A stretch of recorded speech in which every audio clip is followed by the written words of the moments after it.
What if everything you were taught about the ancient world was only half the story? They all say that we're living in dream time. What if the ancients didn't just worship the stars, but understood how to work with them? Fundamental access point for anyone without any knowledge of how these temples activate is to just go there, be present, and absorb the energy, and you'll feel better. What if manifestation isn't fantasy, but forgotten science? Conscious thought multiplied by action equals manifestation. In this exclusive interview, we sit down with Billy Carson to uncover how lost civilizations understood consciousness, the fractal nature of the universe, and the hidden principles of reality itself. One lady on our last tour went back to her doctor and her heart injury was healed. Could ancient knowledge hold the key to transforming your life today? This conversation might just change the way you see the universe and your place in it. Welcome to Dare to Dream, where the extraordinary isn't fiction, it's the conversation. What if the ancients didn't just worship the stars, but they actually engineered reality through them? Today on the show, Billy Carson joins us to reveal how lost civilizations understood manifestation, consciousness, and the fractal code of the universe, and how that knowledge can radically change how you can create your life right now. If you'd like to learn more about Billy, go to forbiddenknowledge.com. That's the number 4, forbiddenknowledge.com. And with that, I bring Billy Carson on the show. Welcome to Dare to Dream. All right. Thank you. It's great to be here. So great to have you. I feel like finally, I've been watching you for so long, and I want to take first, your brilliance around this subject. I think so many people are fascinated by this subject of creation, frustrated by the subject of creation, or they glory in it because their lives are amazing. I want to get into that, and then I want to get into a little bit about who Billy is. So let's start with the ancient cultures. Yeah. There are many ancient cultures who taught that consciousness precedes matter. And from your research, Billy, did they see manifestation as a spiritual act, as a scientific process, both, or where does that land? That's a really, really good question. I depending on the layer of the culture, because there were layers, almost like how we have workers, we have people in government, and then we have like leaders at the top, these elite leaders. So they had this type of a system in ancient times. Now, there were this group of people, and they called themselves, not all of them, but just a small few, they called themselves the Ordainers of Destiny. Now, this is in the ancient Sumerian, Akkadian, and Babylonian text. And I'm pretty sure if somebody wants to just Google it, they'll find the Ordainers of Destiny. What's interesting about these people is that they masqueraded as gods. They were not gods, but the people were so amazed. The average people around them were so amazed by their high level of knowledge, they thought that these people were actually God from heaven, okay? So they worshiped them, kind of like a cargo cult mentality. Now, when they say Ordainer of Destiny, they were saying that they can ordain particular destinies and they can control how different future outcomes unfold in the third dimension, in this reality, in their reality. And they really, in my point of view, understood the science, the metaphysics, and the spirituality behind this technique, because some of this stuff is what I teach in my manifestation courses. And they understood that the mind is outside of space and time.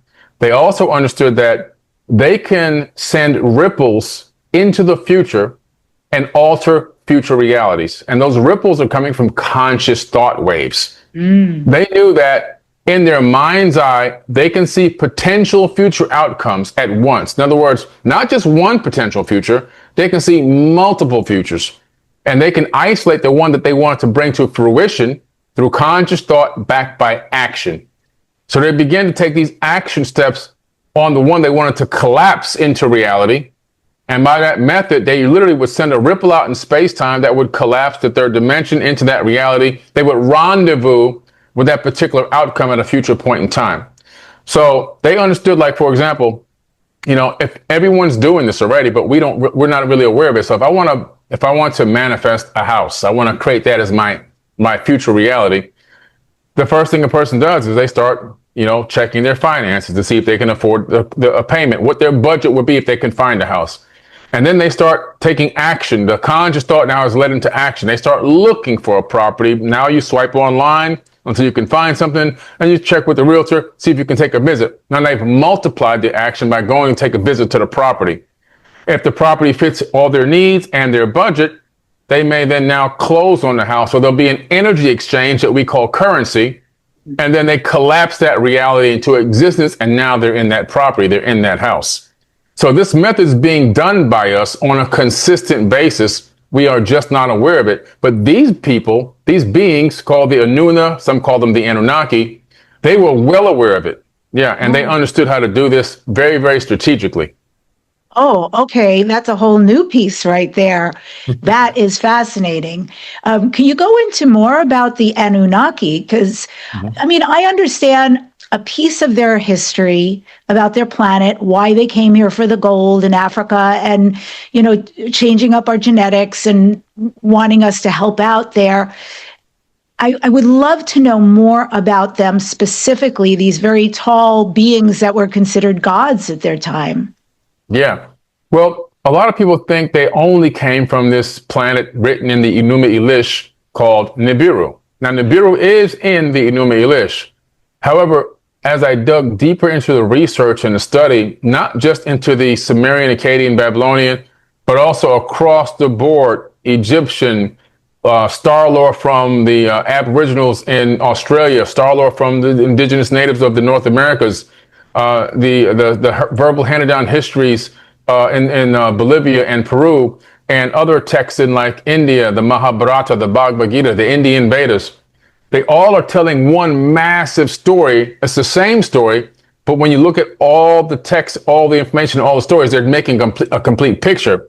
And when you look at the artifacts, it backs up that these people originally hailed from the Pleiades. They're Pleiadians. Yes, really? The seven sisters.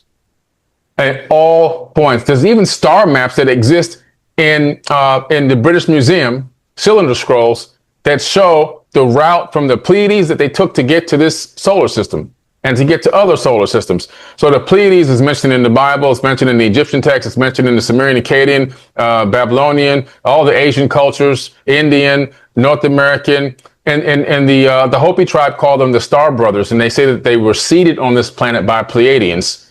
And the Aboriginals all the way around the world in Australia, they say that they were the first people seeded on this planet by Pleiadians. Two cultures spread across thousands of miles, making the same statement. In this text, there were great wars millions of years ago in that sector of space. And this war broke out.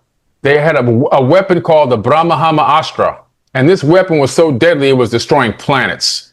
One of the gods, even though they aren't gods, said that they had a weapon that was so deadly it can destroy any man on 3 worlds. And can you imagine if a war broke out like that in this solar system? There would be debris flying all over the place. Earth would be one of the potential targets of some huge mass chunk of a moon or Mars or whatever coming right at us. We know that we'd be doomed if we stayed on the planet. This is the first reference that I saw to what I gave them this name, space refugees. Because there's a record where these people start fleeing the Seven Sister area, and they start settling in Orion, Aldebaran, Ursa Minor, Ursa Major, Sirius, various different star systems. Earth just happened to be, our sun, Sol, happened to be one of the suns as well. And there's a brown dwarf sun, which has 6 planets orbiting it. One of them is Nibiru. It's 4 to 6 times larger than Earth. So they settle on all these different planets throughout this Milky Way galaxy. Earth is just one of many breakaway civilizations settled by these space refugees. Yeah. Amazing. Thank you. I love learning stuff like this. So I'm going to take this now to the idea that you talk about, which is fractal holographic matrix. And why I love this at this moment is I recently had Danny Goler on the show regarding his simulation theory and DMT. I had Riz Verk on the show regarding simulation theory, video games, and this has elements also of simulation theory or projected experience. Yeah. So does that mean basically that reality is not physical, but it is simulated or projected? How does that work? Yeah, we're living in a projected simulation. So the ancients knew this. The Aboriginals, again, they call it sleepy time. And they say that we're in a time where we believe that we're awake and we believe that everything here is real, but it's actually all a projected delusion, that we are really in sleepy time. The indigenous North American natives, I'm sorry for the sun getting on me, they all say that we're living in dream time, right? And it's also down even into South America. They have this understanding that what is here and what we're perceiving as reality isn't exactly reality. If you look at the ancient Hermetic principles, one of the biggest ones is as above, so below, which is really saying that we're living in a fractal. Because as above, so below means that on the macro scale, you'll find everything on the micro scale. So we're talking about fractals in that ancient Hermetic text. And what they're saying is that the universe is only going to be the macro of our own consciousness and our mind. So if we have a mind, then the universe as a whole is a conscious mind. And so if you want to find out what the universe is up to, let's analyze how our minds work.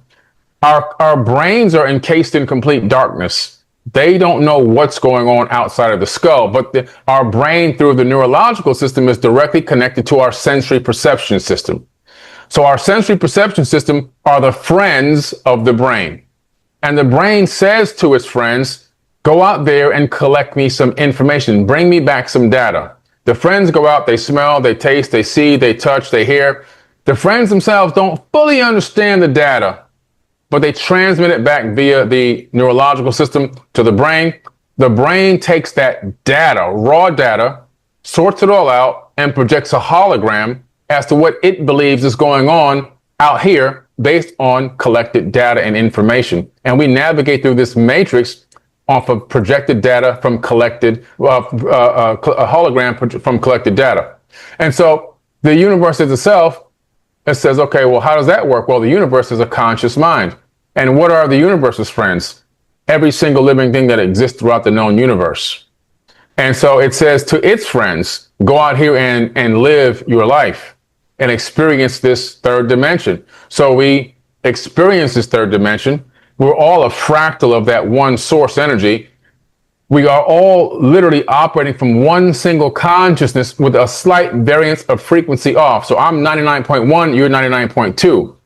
And so we have this illusion of individuality and separation, but actually we're one and we're broadcasting back to the source. What is it like to experience life as 99.1, which is quote unquote Billy Carson? What is it like to experience life as Debbi Dachinger, at 99.2? And so as we live our lives and experience this third dimension and go through trials and tribulations and happy moments and everything else, and experience gratitude and experience the lowest lows of depression, whatever it is, all that's being transmitted back to source. And source is now having an experience and understanding what's going on within this realm through its friends, which is collected data from us. Not just even from us, every single individual atom is also vibrating and broadcasting back a signal.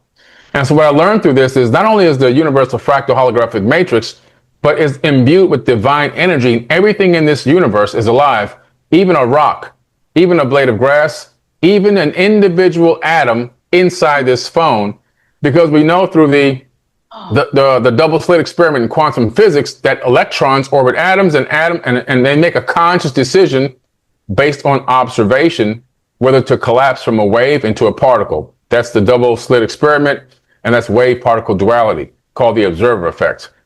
So every atom is conscious. So not only are we conscious, but every atom that makes up our body is conscious. So when you begin to realize that everything is a fractal from the highest to the smallest, and this projected reality is coming from this universal mind, and we're experiencing it, we're kind of collectively experiencing it together, but we're transmitting everything back to the source. And when I'm talking to you, I'm talking to myself. And when you're talking to me, you're talking to yourself. Right. There's only one. We have this illusion of separation, but there is no separation. There's no separation. I love how you're saying this because I'm a shamanic practitioner. I've been on the shamanic path for a long time, and you keep bringing that into the conversation. Yeah. And in shamanism, we believe that there's animism in everything. Yeah, there's animism in everything. And just like you're saying, a rock has a soul, a river has a soul, sky has a soul, clouds have a soul, all of it. There is life and wisdom in everything. Yeah. And also when you're talking about these different elements on Earth, and we're all alive even down to the atom, it also reminds me of Dolores Cannon's books. Oh, yeah. Convoluted Universe, where she's saying, in these sessions, and people are reporting back, I'm the creator of a planet, I'm a cloud, I'm some kind of particle we can't even fathom that this person is talking about, and saying this was one of my lifetimes, and it was important for them to relay it at the moment. So I really believe in everything you're saying, and it's very exciting to hear this. The duality part has always been really difficult for me. Yeah. The fact that the source, all that is, would even, if I was source, I think I just want it to be all good and happy. I still can't understand the idea of something we might label anyway as evil, even though evil doesn't think it's evil. But the whole idea of it even experiencing that, the everything, is always a little bit difficult for me to swallow. Yeah, it is kind of difficult. We're living in a universe based on consumption. And this particular model of universe, there are unlimited, infinite numbers of universes. And all of them are probably not running on the same exact programming code. This could be an experiment, and this particular type of universe could be just one of many Googles of experiments that exist. And everything has to consume something in order for something else to come to fruition. It's a very strange way of creating a universe, or at least the third dimension, I would say. But one thing I have learned that kind of gives me a little bit of insight and also some inspiration is that, you know, light always seems to overtake the darkness, right? Darkness has its day from time to time. Even a broken clock is right twice a day, right? And so, like, I'm sitting in a room that's decently lit, not the best. I'm in a hotel room. I just got here to hop on this podcast, right? But this room is decently lit.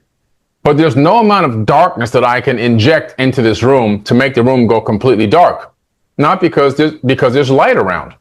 But if I was able to shut the light out or let the sun set and turn all the lights off in here, this room would be completely dark. But all I would have to do is take my cell phone and turn on my camera. And if my camera's light turns on, the darkness will flee from that instantaneously. Sorry, the phone's ringing. And so it's like, wow, amazing. Light has the power to overcome the darkness. So when we understand that and we walk around as the light, we are the light, you know, we breathe the light, we transmit the light, we make sure that people understand we're the lighthouse on the shoreline, you know, we're the beacon. Come, here's your guide way to come in to shore. I think over time that we always have the upper hand over the darkness. The lighthouse on the shore. That's a beautiful vision. And I also think about that tarot card where you've got the being on the path. We're holding the lamp, lighting the way. And, you know, thank you to those light workers who choose that path to light the way for all of us. It's beautiful. So this fractal holographic matrix model, does it essentially explain why intention and thought can alter physical reality? Yeah, absolutely. And so it breaks down that the way that the ripples work in this third dimension is your consciousness, it sends out waves. And these waves are actually waves of light encoded with data. And how do we know this in science? I can take an EEG cap at a laboratory, put it on your head, non-invasive, it just sits there, and have you think about things. I can show you images on the screen to see what your response will be emotionally. All that data is then transmitted to a computer. So we're watching your brain waves on a computer. We can even tell if you're in a high vibration or a low vibration, and that's all based on the cosine wave. If the height and the trough are good, but the space in between them is far apart, low vibration. If the height and the trough are extra high and extra low, close in, we know you're in a high vibration. And we also know that that the mind is transmitting these frequencies out of the skull on a consistent basis. This is why the Akashic records are real, because we're living in what the scientists now call a quantum field. It's just another way of saying the Akashic record. We're on this energetic grid that's interconnected throughout the known universe. So every thought you've ever thought, from the very first time you can make a thought, it has already left your skull and exists in this soup, this energetic grid. And this is how, and some people have the ability to tap into this grid, right? And discern information, but it's all there. Now, when the information leaves your skull, it's encoded with, it piggyback with data. Your conscious thoughts are on there, just like a cell phone. So on this cell phone, I can send a text message. The text message is data. Think of that as the consciousness. The way that it rides out on a wave of light. Cell phones work on light. It's called microwaves. Microwaves is light. We just can't see with our naked eye because we can only see 1% of the light spectrum, but it's a light wave. So they took the same concept as a human avatar, our mind, our consciousness. They connected it to a stream of light, and then your data packets ride out on that light wave as a piggyback until it gets to someone else's device and is decoded. Now, the way that the universe works is, as you transmit these conscious thoughts, this intention out into the mirror, which now scientists are calling a quantum field, a quantum mirror, it reflects back at you the same vibration. The data packets are different, but they're data packets coming back at you to help you manifest the reality that you're looking to manifest, or their data packets coming back at you because of the vibration that you're in. The law of attraction works in high vibration and it works in low vibration. So if you're at a high vibrational state, you'll have a lot of positivity, motivation, inspiration coming at you. It doesn't mean you'll never have problems, because you will, but you'll be able to navigate them because you're very conscious and aware. In a lower vibrational state, and also, speaking negatively, you'll then attract all those negative aspects of reality. And you'll find that some people in that state have more problems for every solution. They can never get out of a situation. There's always another one coming. And so now the way that the scientists were doing this, they did an experiment called the quantum mirror. And this was just declassified maybe about now 18 months ago. I had heard about this in 2018 when I went to the Space Symposium, to a private space meeting in Colorado. And they were talking about putting data packets on photons and sending them into a quantum mirror, which is an encapsulated part of the quantum field. And they should be able to get a reflect back of the light coming back from the future. Well, they've done this. And the data packets going in are different than the data packets coming out. And they have not been able to decipher the data packets coming back in this reflection. But it proves that the universe is a mirror and that this field is reflecting back at us as we send intention, as we send cymatic vibrations, conscious thought into the universe.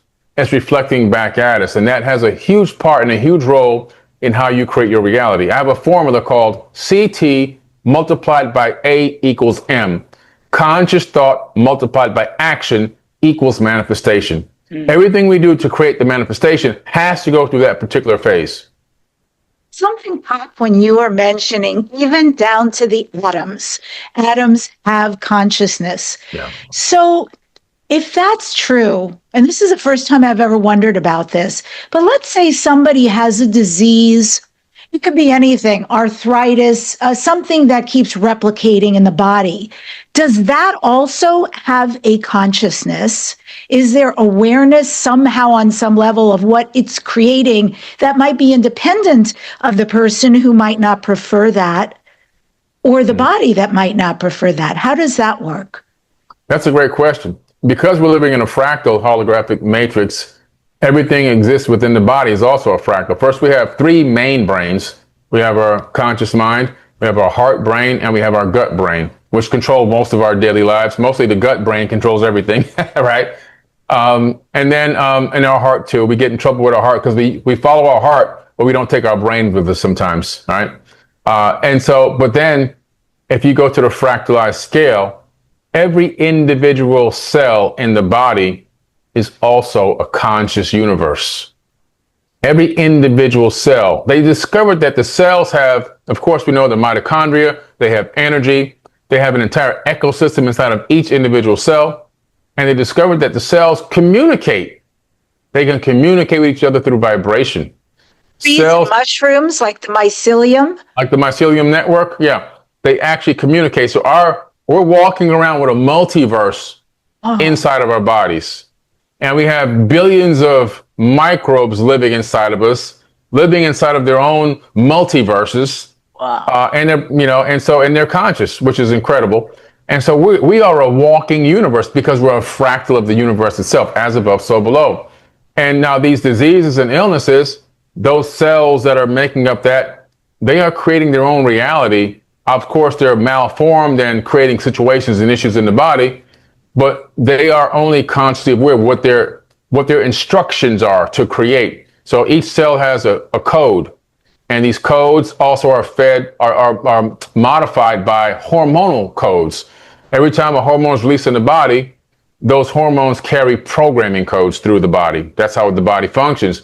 And sometimes if a group of cells is getting too much of one hormone or not enough of one hormone, then they start doing their own thing. So there's no parent there to guide them. There's no police force to make sure they're living within their parameters, and they just kind of go wild like the Wild Wild West. And this creates dis-ease, which turns into disease, which you'll be pushing up daisies. And sometimes you have a situation where we're making ourselves sick through our conscious thoughts, bad, poor self-talk, or we're a person that can be very vicious towards other people, not realizing that what we're saying towards other people, our cells can hear every single bit of it. And our cells don't know you're talking to someone else. Our cells think you're talking to yourself. And it's that same old experiment they did at the university where they had a plant on one side of the university and a plant on the other side. Both plants the same exact age, same size.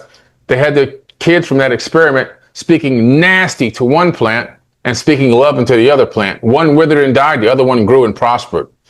And, the same thing with our bodies. Our bodies are mostly water, 70% water. And Masaru Emoto proved that if you speak to water, intentionally and calmly and peacefully and loving, the cells, the water droplets crystallize. But if you don't, they malform. And it could be that a lot of us are malforming our cells by our own conscious thoughts, our own conscious actions, our own attacks on other people, and this turns into disease in the body as well. Powerful, very powerful. Back again in ancient civilization, when Egypt was called Kemet, meaning black land, by its ancient inhabitants, there was sacred geometry that was embedded into the temples and into the shrines. Were those structures designed to activate human consciousness, not just to honor the gods?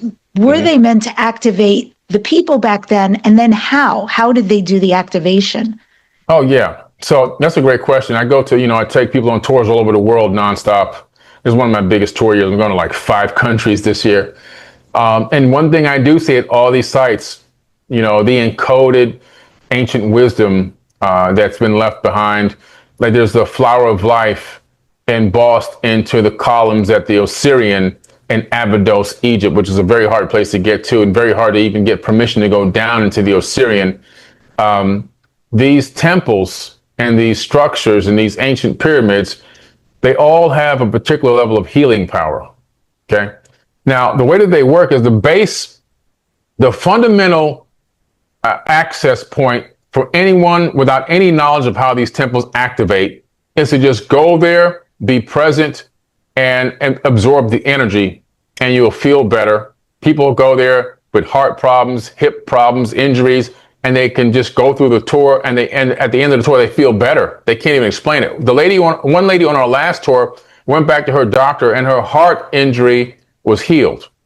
And the doctor said, "What did you do?" She said, "I just went to Egypt." And so now these temples, in terms of activation, there's levels of them that we just can't understand. Now, the first base level is healing in all these sites. You can just show up and you can absorb this energy. But just like this laptop that I'm on right now, this laptop is multifunctional. It has so many functions it can do, not just let me do this live video with you, right? If I have a little bit of knowledge, I can check email and I can do Google searches on it, right? But somebody coming in behind me that has a little bit more knowledge than me can get on this same exact laptop and they can actually design a home. They can do an architectural layout and a blueprint to give to an engineer to build a whole structure. Somebody coming in behind them can design a rocket. They might design a rocket that can fly all the way to the moon and maybe even beyond, right? But using the same device, no different, no add-ons, no changes or modifications. They just understand different levels of how to activate certain other parts of this device that can create things that can be manifested into reality. So the base level of this computer is just checking email and Google searches. But there's so many levels and stages above that. These ancient sites are just like that. The base level is healing. Above that, there's activations and multidimensional consciousness and Kundalini awakenings and even technological purposes like power generation, communication to other star systems. All these things exist within these sites. To activate them to those levels, to my personal opinion, nobody has really figured that particular thing out. People have tried. I do know one thing that's simple. You can just go there, be present, and you can get some healing energy. Very nice. Well, I want to take a quick pause, my friends. I want to go a little deeper into this work with you. I've got something special. If you would like to learn your galactic lineage, where are you from in the stars? And for most of us, it's lots of places, but you can relate once you see this list, watch this video. My gift to you is for you to receive your galactic origins. You can go to DebbiDachinger.com/starseed. It's Debbie with an I, Dachinger with a C, DebbiDachinger.com/starseed. Next, we've got a very exciting event really coming up quickly. That's February 20th to the 23rd, live in Los Angeles, Conscious Life Expo. This is their 24th annual. Billy Carson is speaking there, presenting there. He's on panels. I will be there as well. I'm moderating 3 panels, speaking in the play Saturday night, and I'm doing live podcasting. So I'll be very busy as well. Come meet us in person.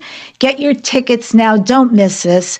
It's at DebbiDachinger.com/CLE, and all the links are down below in the show notes, in the description. Also, I am doing 2 shamanic healings coming up. One is a full moon ceremony, and one is an animal spirit code activation, so you can get animal medicine, the wisdom from these beautiful animals that will help you through 2026. Just go to my website, sign up, and when that gets rolled out, you will get notified. And finally, if this conversation means something to you, hype it. Like it, subscribe, comment. I love reading all your comments because you support us by taking these actions right now.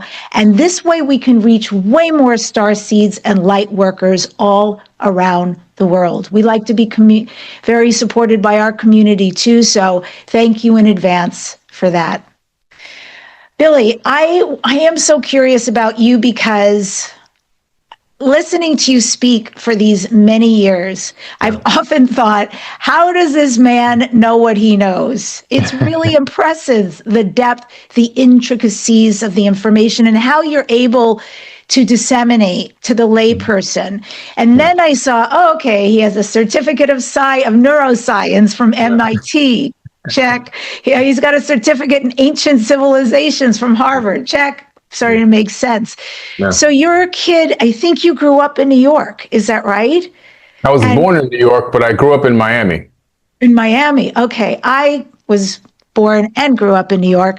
What was your fascination? Did you have a fascination back then that manifested into these certifications? And have you always been like this? Yeah, I just had a real fascination with information and knowledge. My father saw at a very young age I had the ability to read, so I was reading at a very, very young age. And when he saw that, the one thing I got to give him credit for, he started making me do book reports. And so, I'd be a little tiny kid, and I started in New York before I got to Miami. And I'd do these book reports, and at first very simple. But then as I got a little older, and he saw I could read even more complex books, he gave me a novel. It was The Sea Wolf by Jack London. And that was my very first novel that I read. And I did a book report on that. And he was so impressed, he would take me to bars with his buddies in the 70s. He'd take me to these bars and put me on the bar top and have me reciting all kind of things, because I had a decent memory. So the book reports, he'd get in trouble when we got home. I mean, real bad trouble. But the book reports really helped me develop comprehension. And so through the comprehension of what I was reading, and right now in school, you go to school, they just teach you how to memorize the answers. There's no working through solutions to figure out the problem. And so everyone's regurgitating information like a robot, like a parrot. I was actually able to begin very early learning how to come up with, the discernment of what I was reading and what I was taking in. And I think that helped carry me into my adulthood. And I always had this huge quench and thirst for information. When I got to Miami, not too many, I think it was only a year, no, maybe a half a year later, the encyclopedia salesman showed up at the house, and this is, I think, 77 or 78. He comes with this whole case, and he drops them off, and he says, it's only $10 a month. Now, my mom couldn't even afford $10 a month, but he dropped them off, and she did give him the first payment. He never came back. But I had all these books. I had biology, I had chemistry, I had economics, I had physics, I had aerospace, I had astrophysics, I had everything. And I just dove into those books. That was my escape from, living in abject poverty. It was really nothing for me to do, nothing to eat. I'd eat Cairo syrup and toast. I'd eat matzo crackers and butter most of the time, or go steal fruits off the neighbor's trees. I would bathe in the backyard by connecting a water hose to my neighbor's house. And because we had a backed up sewage problem and we couldn't afford to fix it, and so that's the kind of level. But the books were my escape out of that turmoil and out of that detriment. And so I really just dove into that information. And so learning for me has always been a passion, and taking in information. And then I noticed when I got to high school that I had the capability of piecing together information over different timelines. And so I was able to connect the dots to things that other people, for whatever reason, they just couldn't see it. And I remember when I took my first IQ test about maybe now 7 years ago, it's all about pattern recognition. And I got a really high score. And I was like, this makes sense. My pattern recognition is why I've been able to make all these connections. My pattern recognition was very, very high. And so I think that's what it is. My early on, though, when you start with a kid, you can teach them 5 languages when they're like between the ages of 1 to 10. So me starting with all that studying and researching and doing all those book reports, it just built a catalog inside of my head. It's amazing too, because a lot of people can read voraciously, but it doesn't necessarily mean they'll retain the information, nor that they can pull it out and get A and B and Z to connect and mean something. Yeah. So that's, it feels like that's a 2-part gift that you have. I'm also so curious because for me, when I've listened to you, I've just wondered about your connection with the extraterrestrials. I personally, to pull back the curtain, I was not only a skeptic, I was an eye roller forever. Deeply spiritual, but no, not that. And then I had a profound awakening around it. And now deeply into that. I've had many UFO experiences, extraterrestrial experiences. I think once they knew I was online, I was like, bring it, she's ready. And I'm curious about you as well, how much you have relationships or experiences like that. And if they also inform who you are and what you can speak to. Yeah, well, that's what sent me down the path that I'm on, back in 77, when I was in the backyard playing outside, just looking up at the sky, watching those little prop planes go over, taking a very slow time, making a lot of noise. They came from the Opelika airport, which is right by where I lived. And all of a sudden, one day, this object came across and it cleared the horizon in seconds, went all the way across. It was like an elongated egg. It looked like what I would say glowing metal. Can't say anything else. No wing, no cockpit, no windows, nothing.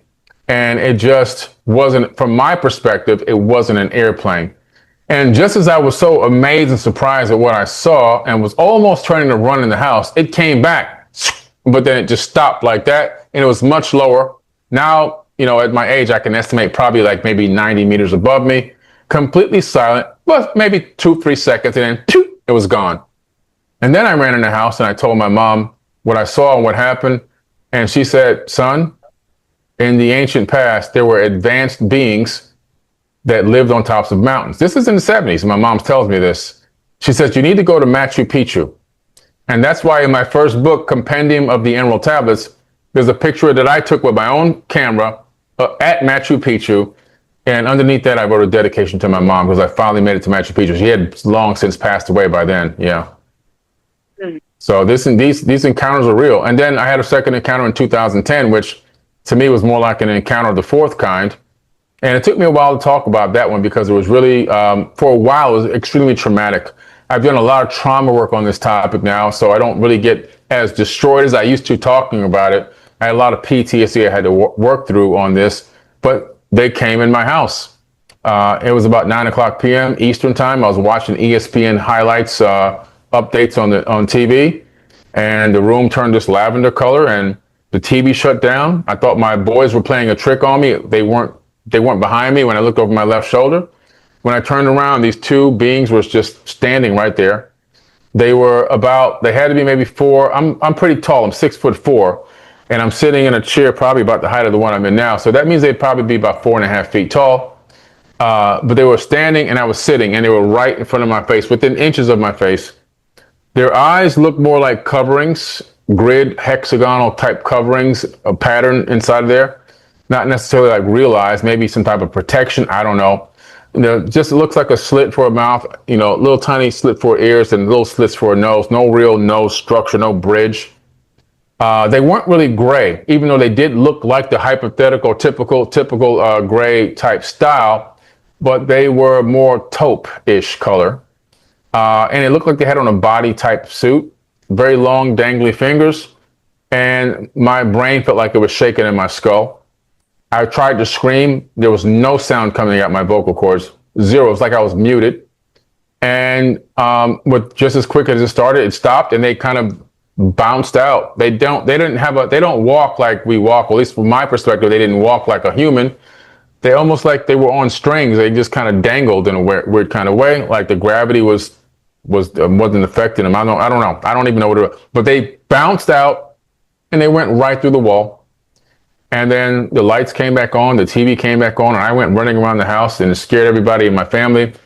I ended up getting a divorce. One of my sons is like estranged from me still to this day, but I didn't get a lot of good out of it. It really was a thing that created a lot of trauma. But one thing that did come out of it that put me on this path was this phrase was burning in my mind: worldwide telescope, worldwide telescope, worldwide telescope, over and over, thousands of times.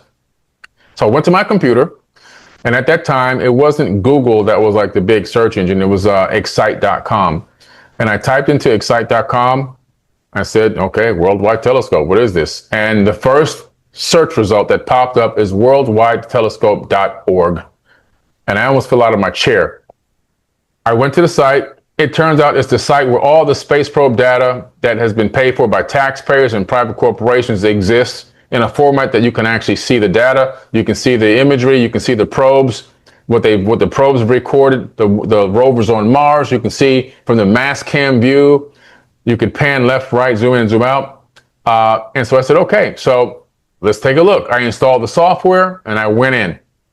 And the first thing I saw that was curious to me was like Mars. I was like, okay, Mars. Then I saw Mars panoramas. I said, okay, Mars panoramas, click.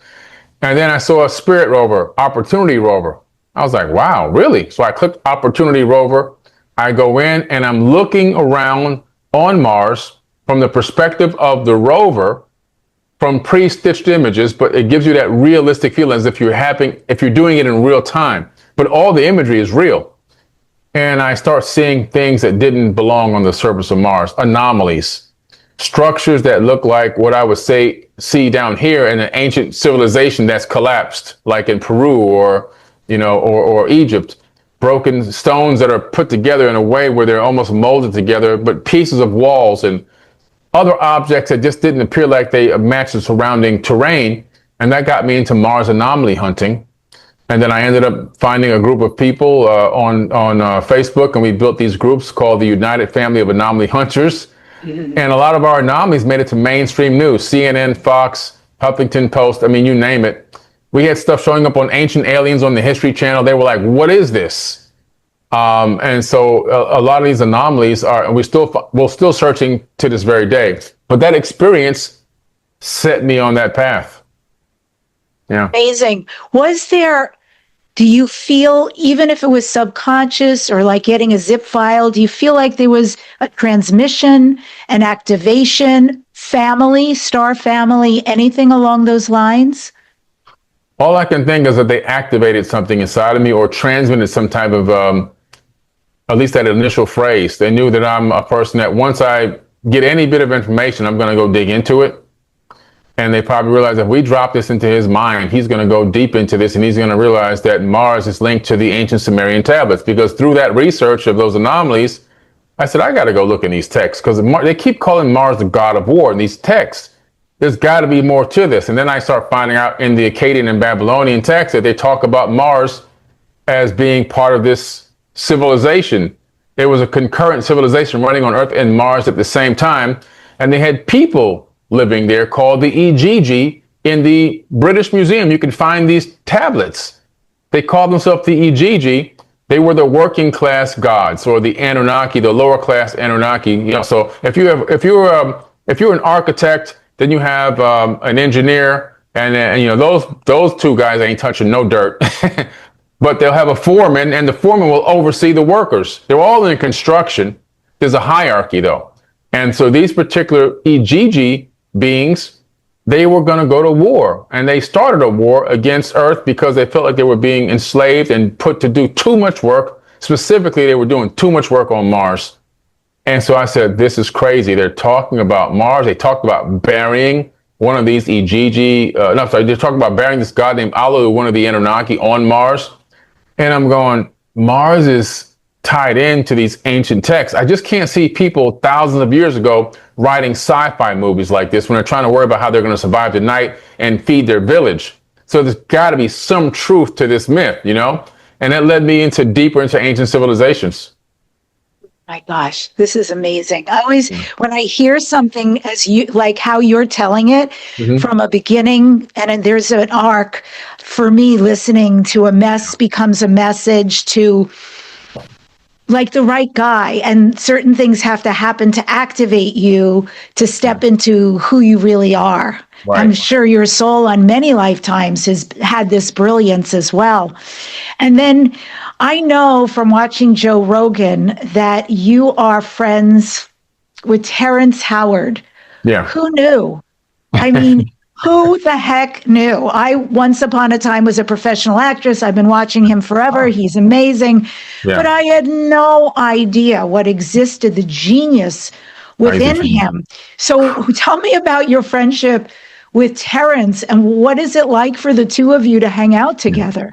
Oh man, he's a great guy. He's so gentle and like soft. He doesn't, he's not aggressive. He doesn't like snap or anything. He's just very calm, cool, collective guy. One day I was in Texas making a podcast run. I was headed to Joe Rogan's podcast, actually. I'm in Austin, Texas. And I get this phone call. I don't answer it. I'm like, who's this calling me? I get this second phone call. I don't answer it again. Third call comes in. I go, who is this? Because I don't answer that many calls. I don't know. I answer the phone. It's Terrence Howard. So he got my number and we had a great conversation. We hit it off right from the beginning. And then we did a couple of Instagram lives, and we had a lot of private conversations and talks. I did a couple of like private Zoom meetings with him and his team and his family, his sons and stuff like that. And we had a lot of great conversations, just on philosophy, but also science. I really got to understand his perspective of science being quote unquote untrained or self-learned. Self-learned really gives you the ability to expand beyond the box, because when you're trained and when you're taught through university, through the standardized system, everything has parameters, and you're taught don't go outside these parameters. But when you're self-taught, you don't have any parameters, so you kind of break through. And is it always accurate? No, but it gives you the ability to push science to the absolute limits. And what I saw from his work is he pushed science to the limits, and he came up with something so unique and so incredible. And everyone tried to, not everyone, but a lot of the podcasters who had him on, and they tried to make him look like he didn't know what he was talking about. They tried to make him seem like he was a bumbling idiot, or he didn't have any knowledge. This guy is an absolute genius. He's such a genius that there are companies out there that want his science. Now, if his science wasn't worth anything, why would people want it? Why would they want it? I'm not talking about just like saying, hey, can you give it to us? I'm talking about they want to buy it. And so that tells you that his science is real. Now, I saw firsthand his science actually working with the linchpin flying technology. And we were actually going to launch a Indiegogo, community fundraiser to build one, to have an event and have him fly it over at the event. But before I can get to that point, somebody had already approached him for the technology. This technology was built by several inventors, open sourced as a beta test, and all of them flew. Every single one. There's videos of it on YouTube of them flying around. So it's like public knowledge now. And I was like, this man really invented something miraculous in this era. And these people don't want to see it simply because they don't want to give him the credit that they feel they deserve for whatever, they want all the credit for these inventions or understandings or updates or transformations of science. They don't want to give it to him because he's an actor. The man is an absolute genius. He plays like 5 instruments. He can sing, he can act, he can write music, and he understands quantum physics in a way that I've never met anyone that understood it in that way before. He knows how to push the threshold of mathematics. He understands how to combine philosophy into mathematics, and he knows how to create objects or technological objects based on his form of science, and they work. He's got a lot of patents. My gosh. Well, he was such a massive, impressive surprise to me. Yeah. I can completely see how you guys would jive together and how that would be a beautiful friendship, this exchange of information and wisdom that you can bounce off of each other. And I never would have known if I hadn't have seen him live. I had to do it in chunks because even in the interview, he gives out such advanced information that clearly he completely comprehends to be able to explain it. And you really have to stick with it and be open.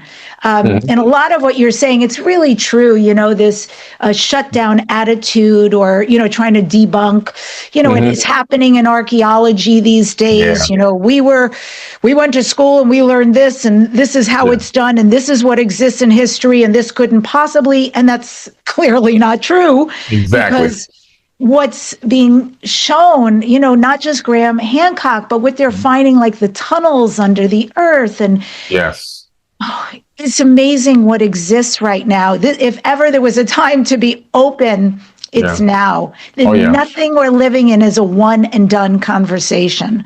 Yeah. Facts. Absolutely. Science is all about, searching, looking, bending, breaking, until you find another way or find out what other ways exist and find out there maybe is no other way. But just staying inside of a box and calling it science is not any kind of progress in my book. That's right. Yeah. Yeah. Well, if all of us, modern humanity, fully remembered this ancient knowledge and now very modern and available to us knowledge that you've been talking about, how would our economic, spiritual, and technological systems change overnight? It would be miraculous. First of all, we would see lifespans extended because Big Pharma wouldn't be the Big Pharma we know today. It would be completely transformed into longevity and real, true healing. And they would be collaborators with humanity instead of people that are looking to just monetize humanity. And I hate to use the word, but they virtually execute us after they get done using up all of our money and bring up the next one. But if they, in the new world, they would be collaborators. The people who are in those companies would be conscious, spiritual beings, and everything that would be there to help and enhance us, truly enhance us. AI and automation would come to help bring a whole new wave of prosthetics, conscious learning. Instead of having to go to school for 12 years in grade school to high school and then go to college for another 5, 6, sometimes 10 years, there'll be devices that you just sit on your crown, and that device will transmit directly into the mind knowledge, but it will be done in increments. So you'll have like first grade through fourth grade will be done within maybe only a couple of months. And then there'll be social gatherings for the children for integration and also social aspect of like learning how to be around other kids and people, right? Social learning. And then there'll be these chunks, but a person by the time they're maybe 10 or 12 years old would have done everything from grade school all the way to college. So that's going to be the future as well. And then the transformation of understanding the power that's already in us. We become more reliant on ourselves and go to inner space than rather relying on some type of outside source to come and somehow save us, and really giving all of our energy and power to poly tricksters and religious figures and famous people and celebrities. We'll look more inward towards ourselves. And because our inner space will become more fulfilled and we'll be truly happy with ourselves, that's going to be as within, so without. The outer world is also going to reflect our inner world because we are also reflecting like a mirror. And so that will become the new virus, right? Spiritual, happy, conscious understanding, love for one another, service to others. We wouldn't be fighting over, hey, your skin reflects the sunlight different than my skin and all these crazy concepts. That's just like, what are you guys talking about? That divide and conquer stuff will just fade away. And we can really build an incredible golden age on this planet. And the ultimate golden age is one that can sustain itself. There's been so many golden ages. According to a lot of the ancient tribes, we've already gone through 4 golden ages. And we're heading into a 5th particular age where we're trying to build back to a golden age in this age of Aquarius. But nowhere have I ever read or heard that the age has to collapse. It just does. We need to get to maybe the ultimate experiment with humanity is, can we sustain a golden age? Can we get to the golden age and sustain it and not collapse? And so maybe that's the ultimate goal. Absolutely. That duality. About anticipating or seeing the future with the galactic community, and now we're becoming part of it. Do you sense in our lifetime that's going to happen? Oh, yeah. I think that it can happen. I mean, right now, there's enough longevity experiments going on that you and I, if we can live another 15 years, we should live to about 150, 200 years old, unless barring any other weird, strange thing that happens that can't be fixed. So within our lifetimes right now, making that statement is realistic. I believe that humanity is like a baby, right? We're like a baby learning how to crawl. We're crawling right now. And we want to stand up. We're trying to get to the edge of a table or a bed or something to pull ourselves up. And we're in that stage. Once humanity does stand up, it's going to be like, we made it. But what happens with a baby when it takes its first 2 steps? It falls. It falls, it plops down, it cries, it screams, right? But then what happens? It says, okay, I'm going to try again. So it crawls up, it pulls itself up again, it tries again. It takes about 4 or 5 more steps. When it falls the second time, it makes a little bit of noise, but not as bad as the first time. Because it realizes, I can get right back up again. And then the baby gets up, and now it starts to learn how to walk. And the definition of walking in the dictionary is learning how to control your fall. So when humanity becomes a child that can walk and we learn how to control our fall, then we'll get the visitors will come in, then we'll get a seat at the table, then we'll get to join the big party because we're no longer babies that can't walk. We've got to pull ourselves up as a civilization, as a species. There's 8.4 billion of us being controlled by less than 100 families. And as you can see on the news, these people are up to no good. I mean, absolute no good. They're running rush hour across the entire planet at our expense. And in some way, we have to realize that we all have to come together, organize, and we've got to remove these people from positions of power. And we've got to change the way that this frequency is on this planet. And that's a huge part of getting up and starting to learn how to walk. Amazing. Learning how to control how we fall, individually and collectively. Well said. Billy Carson, how can people find you? What's next? And then tell us a little bit about Conscious Life Expo. They can find me on forbiddenknowledge.com with the number 4. I also have an online academy. It's 4bkacademy.com with the number 4. The academy's got 1,700 incredible leaders in it. They can come over there and I'll be their mentor for free for 7 days. And I'm looking forward to coming to the Conscious Life Expo and this month, in just a couple of weeks.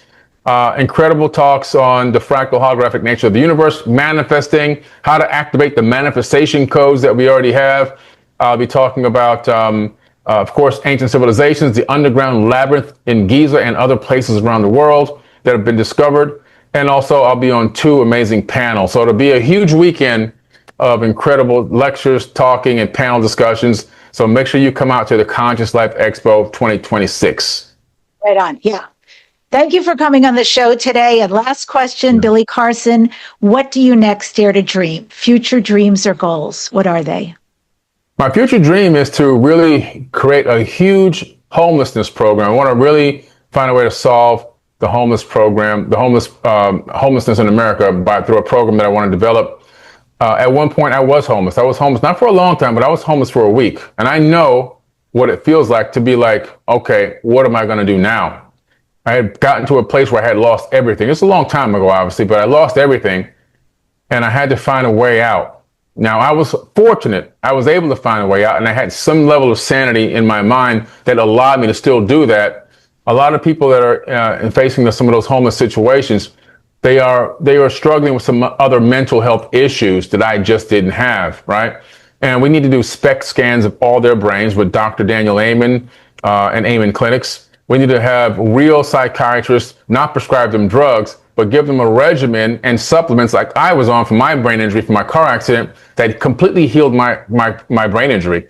They can actually have the same experience. And then to put them in miniature homes around the country in places and give them some menial work to do so they can feel like they're contributing to society, give them some purpose.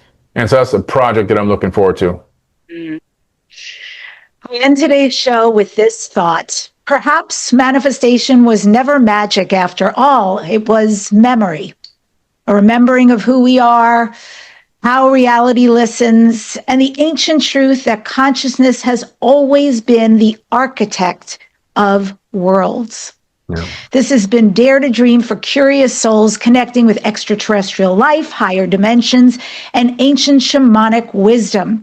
Next week on the show, I am featuring yet again another conversation with Daryl Anka. Be sure to tune in. Thanks for joining us today, and create good things. Control how you walk, and it's okay to fall. Let's all get there together and create a much better reality.